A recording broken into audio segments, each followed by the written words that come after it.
She was supposed to be the golden child of polygamy's most famous family, the daughter who smiled for the cameras, followed the rules, and represented everything the Brown family wanted America to believe about their unconventional lifestyle. But now, Mykelti Brown is shattering that illusion with revelations so raw, so unfiltered, that fans are finally seeing what life inside the sister wives household truly looked like. For years, the Browns were held up as the shining example of how plural marriage could work. Within the Apostolic United Brethren community, they were legendary. Sources close to the family have confirmed that before Sister Wives ever aired, the Browns were already considered the family everyone else aspired to be. They were living it properly, insiders claimed, all under one roof, raising the children as a collective unit, presenting a united front that made polygamy look almost enviable. But Mykelti is now pulling back the curtain on a childhood that was far more complicated than any television edit could capture.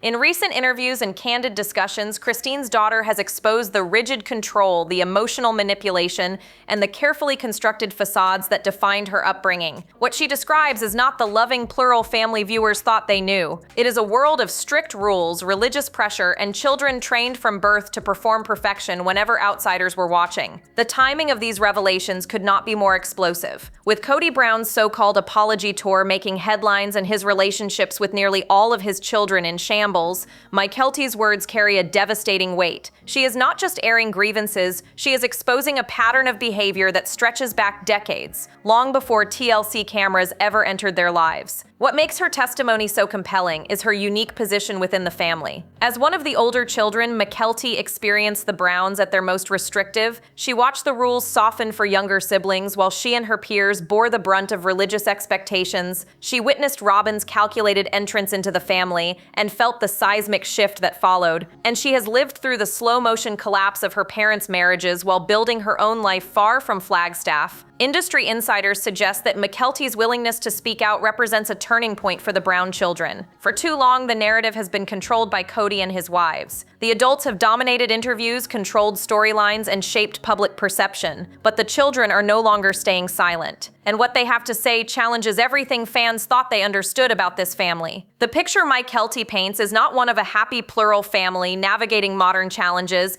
It is a portrait of children raised under impossible standards, taught to hide their struggles, and conditioned to protect the family image at all costs. The question now is whether America is ready to hear the truth about what growing up Brown really meant. And trust me, what she reveals next will change how you see this family forever. The Brown children you see on television today grew up under a completely different set of parents than the ones raising Kody's youngest kids. Mykelti has made that abundantly clear, and the contrast is nothing short of staggering. According to Mykelti, the older Brown children were raised with restrictions so tight they bordered on suffocating. Television was essentially forbidden. If the kids wanted any screen time at all, their only option was PBS on old VHS tapes. Anything else was completely off limits. And it did not stop there. The parents would actively block content if anything remotely inappropriate appeared on screen. We are not talking about violence or adult themes. We are talking about something as innocent as a character holding hands or wearing a tank top. That was enough to get the screen covered. The dress code was equally intense. Mykelti has revealed that clothing requirements were militantly enforced. Sleeves had to be full length, pants had to extend past the fingertips, there was no flexibility, no exceptions, no room for self-expression. The older children were expected to present themselves in a way that aligned with the family's religious standards at all times. Modesty was not a suggestion, but here is where it gets truly eye-opening. Mykelti describes having what she calls 3 different sets of parents throughout her childhood. The first set raised the original 5 or 6 children with an iron grip. These were the parents who demanded scripture study, enforced dress codes, and allowed zero deviation from religious expectations. Then came the parents who raised the middle children, slightly more relaxed but still maintaining standards. And finally, there were the parents who raised the youngest kids. Those children, according to Mykelti, live in an entirely different world. They leave the house in outfits that would have gotten the older kids grounded for weeks. The disparity is jarring. Mykelti has openly expressed her disbelief watching younger siblings walk out the door in clothing she never would have been permitted to wear. Tank tops, short shorts, exposed midriffs, all things that were absolutely forbidden during her upbringing. She has described looking at them and thinking they have no idea how different their experience is. Their lives are a luxury compared to what the older children endured. This inconsistency speaks to something deeper within the Brown family dynamic. It suggests that the strict religious framework Kody and his wives originally intentionally built their family upon slowly eroded over time. Whether that happened because of fame, money, or simply exhaustion from maintaining such rigid control remains unclear. But the result is a family fractured not just by divorce and estrangement,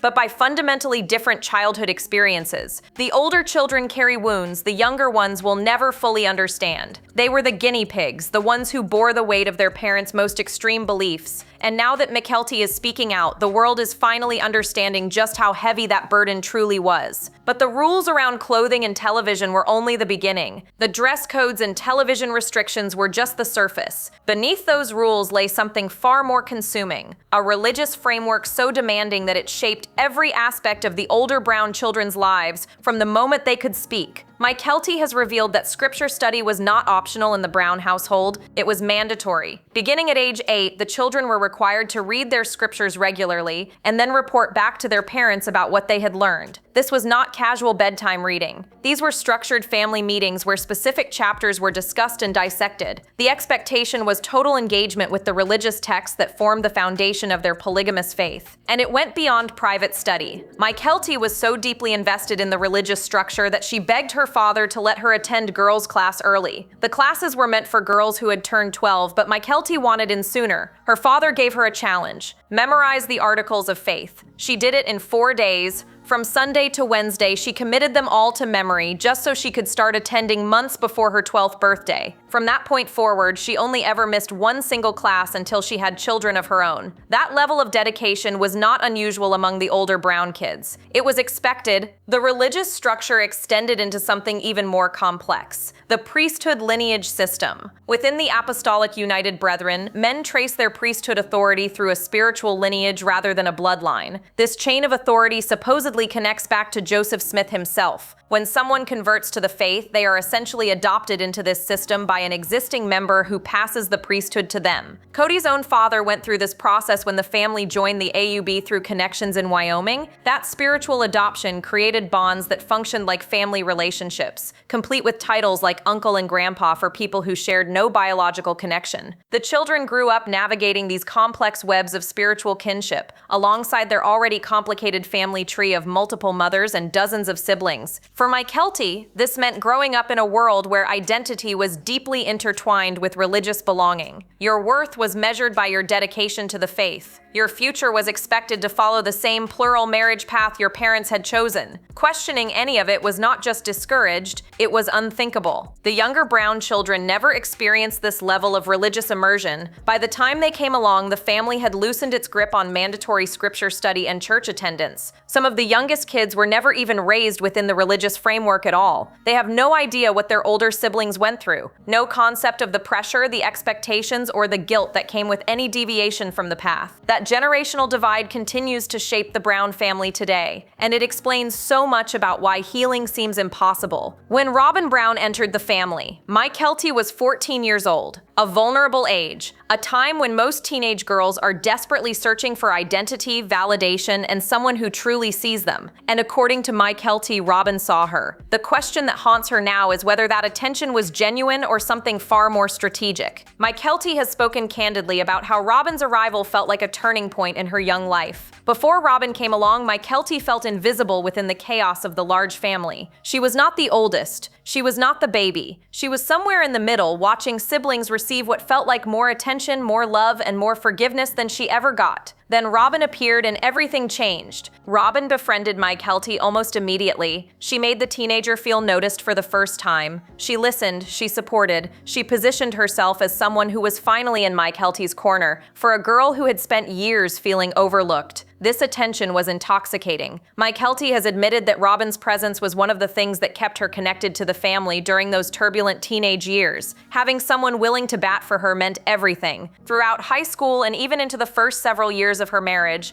Mykelti maintained that Robin was her person, the one she could talk to about anything, the one who would support her no matter what. It never felt manipulative at the time. It never felt like Robin was trying to separate her from the pack or use her for some larger purpose. It simply felt like love. But adulthood brings perspective. And Mykelti has confessed that looking back now, she wonders if there was calculation behind the kindness. Was Robin genuinely connecting with a struggling teenager? Or was she strategically bonding with one of Christine's children to secure her position within the family? These are questions Mykelti is still processing, feeling she is still trying to untangle years later. The parallel to other polygamous families is striking. Another woman who grew up in the AUB shared an almost identical experience. Her father's newest wife befriended her intensely when she was 14, taking her photos, telling her she could be a model, making her feel special and important. Then one day, the friendship simply ended without explanation. The sudden withdrawal left lasting scars of confusion and betrayal. Mykelti's situation with Robin followed a similar arc, though the distancing happened more gradually as family dynamics shifted and loyalties were tested. What once felt like unconditional support eventually revealed itself to have conditions after all, and those conditions became painfully clear as the Brown family began its very public collapse.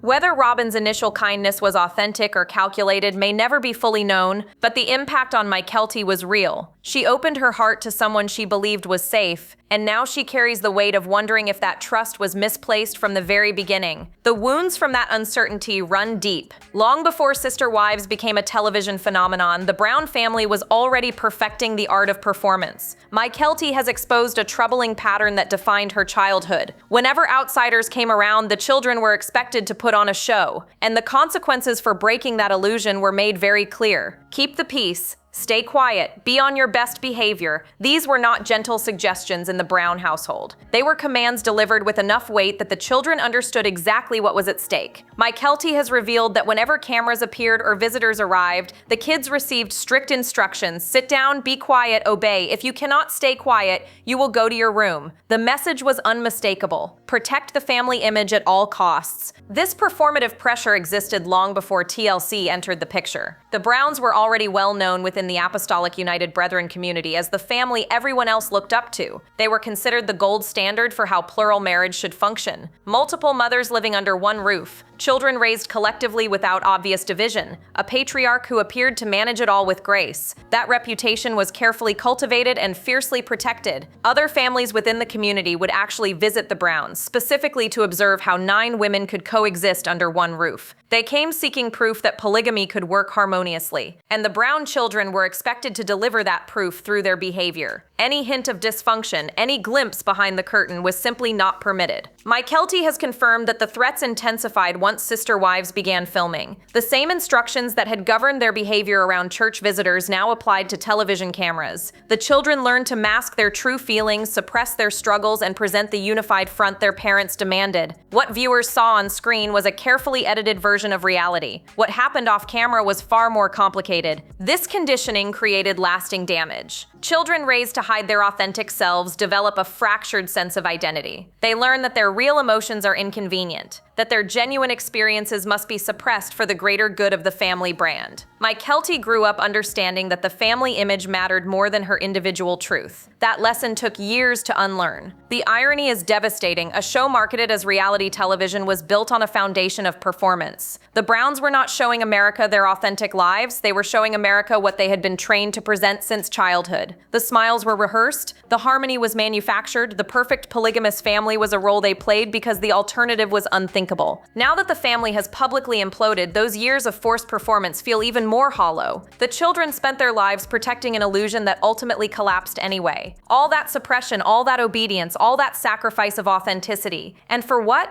A family scattered across the country, and a father most of them no longer speak to. The Brown family fled Utah in the middle of the night. What was sold to the public as an exciting new chapter was actually the beginning of the end. And Mykelti has finally revealed just how much that move cost the family she thought she knew. Before Vegas, the Browns lived the way polygamy was supposed to function, at least according to their community's standards. They shared a home in Lehigh where the mothers and children operated as one cohesive unit. Mykelti could walk out her bedroom door and step directly into Janelle's section of the house. The kids bounced between mothers without any sense of division. Dinner could happen at any table. Sleepovers with siblings were effortless. There were no boundaries because there was no separation. The neighborhood reinforced this unity. Every single house on their street in Lehigh was occupied by polygamous families from the AUB. The Browns were surrounded by people who understood their lifestyle without explanation. Friends lived next door. Extended spiritual family filled the block. One extra kid showing up at any house was never questioned because large, chaotic families were the norm. It was a bubble of acceptance that the children took completely for granted. Then Vegas shattered everything. Suddenly, the family was scattered across 4 separate houses, the backyards eventually connected, but the damage was already done. Mykelti has described how the physical separation created emotional walls that never came down. The siblings who once flowed freely between mothers now stayed primarily with their biological mom. School schedules reinforced the division. Daily life no longer revolved around the collective family unit. It revolved around 4 individual households that happened to share a patriarch. Mykelti has said the separation made them feel less like siblings and more like cousins. The intimacy was gone. The effortless connection disappeared. Even when they gathered for family events, something fundamental had changed. They were no longer one family living together. They were 4 families occasionally occupying the same space. The move also stripped away their community. In Vegas, the Browns were isolated. No more AUB neighbors who understood without asking. No more spiritual family down the street. The children had to navigate a world that viewed their family as a curiosity at best and a scandal at worst. The protective bubble had burst, and there was no rebuilding it. Mykelti believes this is when the beautiful, perfect polygamy officially ended. Whatever the Browns had represented within their community, whatever image they had worked so hard to maintain, it could not survive the separation. The foundation cracked the moment they stopped living as one household. Everything that followed, the marriages falling apart, the children becoming estranged, the public collapse, can be traced back to those 4 houses in Las Vegas. The family that was supposed to prove polygamy could work became proof of exactly the opposite, and the children who grew up believing in that dream were left to pick up the pieces of an identity that no longer existed. Sometimes it takes an outsider to see a situation clearly, and when Tony Padron entered Mykelti's world, he brought a perspective that exposed just how bizarre the Brown family dynamics truly were. Tony came from a completely different universe, a Hispanic family with 3 siblings and 1 mother. Normal by most standards, close-knit in the traditional sense, with cousins and aunts and uncles who gathered regularly. But nothing could have prepared him for what he was about to encounter when he started dating the daughter of a famous polygamist. His first challenge was simply memorizing names. Tony has admitted he had to repeat the siblings' names over and over in his head just to keep them straight before meeting the family. The sheer volume of people was overwhelming. And that was before tackling the mothers, the grandmothers, and the complicated web of spiritual relationships that connected people who shared no biological ties. But the misconceptions ran deeper than logistics. Tony has confessed that before meeting Mykelti, he and his uncles had a very different image of Kody Brown. From the outside looking in, they assumed Kody was some kind of player, a man with enough game to maintain relationships with 4 women simultaneously. Tony has laughingly admitted they thought Kody must be a pimp, a maverick who had figured out something most men could never pull off. The reality was nothing like that fantasy. Tony quickly learned that polygamy bore no resemblance to the assumptions outsiders made about it. The biggest shock was discovering that Kody did not sleep with all his wives at the same time. Tony has said his entire family was mind-blown by this revelation. When you tell anybody about polygamy, he explained, that is the first thing they assume happens. Learning the truth completely rewired his understanding of what the Browns actually lived. Beyond the intimate details, Tony had to absorb an enormous amount of history, rules, and culture.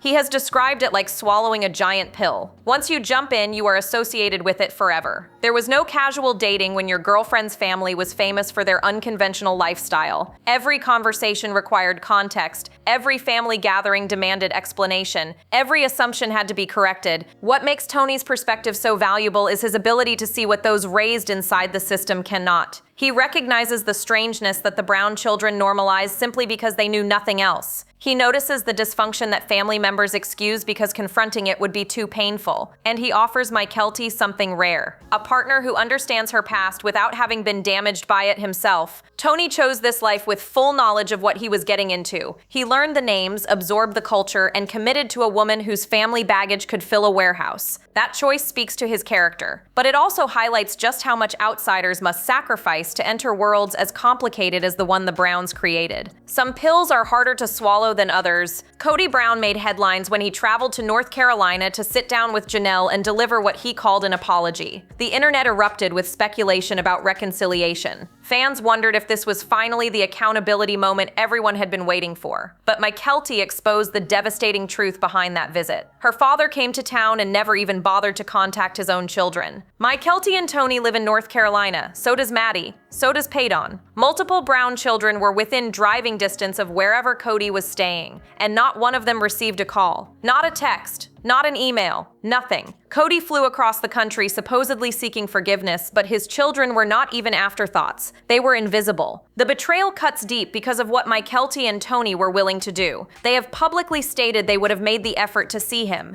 If Kody had reached out, they would have driven however far necessary. They would have met him at Maddie's house. They would have rearranged their schedules. They even said Kody could have stayed at their home because at the end of the day, he is still family. But he never gave them the chance. This was not a case of logistics making reunion impossible. This was a father choosing not to prioritize his children. Kody had the time to sit with Janelle. He had the emotional bandwidth to deliver his carefully worded apology to an ex-wife. But extending that same energy to the sons and daughters who have publicly expressed their pain was apparently too much to ask. The timing makes it even worse. Kody's apology tour came after his appearance on Special Forces, where he broke down crying and seemingly took accountability for his failures. Fans believed they were witnessing genuine transformation. Then came the press interviews where Kody walked everything back. He claimed he only said those things because he was forced into a vulnerable situation. He declared he would no longer shoulder all the blame. The children, he implied, needed to be culpable too. Mykelti has acknowledged that her father did eventually reach out to her after the Janelle meeting, but she was not ready.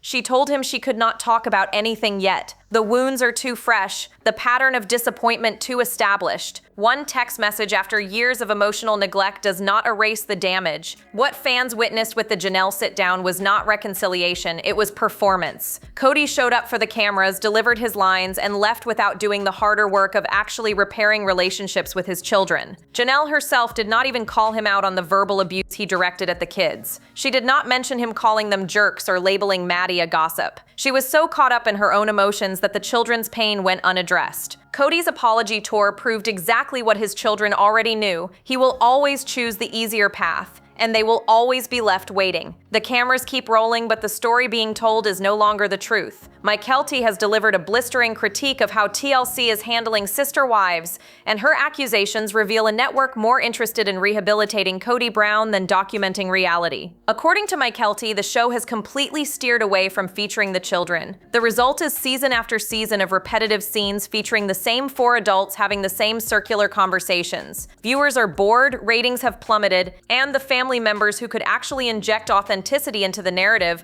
are being deliberately excluded. Mykelti has confirmed that TLC has not asked her or Tony to film at all. Not once. She has also revealed that the network has shown zero interest in covering the Tata Farms projects or the homes being built there. The next generation of the Brown family is building lives, raising children, and creating their own stories. But apparently none of that matters to the producers calling the shots. What does matter, according to Mykelti, is making Kody and Robin appear normal. She has accused the production of working overtime to present them as a loving, relatable couple. Just two regular people in a regular relationship. Never mind that Kody has 17 children and speaks to almost none of them. Never mind the documented verbal abuse, the manipulation, the years of gaslighting captured on camera. The network wants viewers to forget all of that and see Kody as redeemable. Mykelti finds this approach infuriating. She has pointed out the absurdity of watching her parents sip wine at fancy restaurants, dress in expensive clothes, and chit-chat about superficial nonsense while their children process genuine trauma. The disconnect is staggering. The adults are living their best lives on screen while 17 kids suffer off camera, and somehow that is supposed to be entertainment. The focus on Kody's quirky facial expressions and attempts at likability feels calculated. He admitted in interviews that watching himself on Special Forces revealed a side of his personality sister wives never showed. That admission is telling. It suggests the show has always been edited to serve a specific narrative,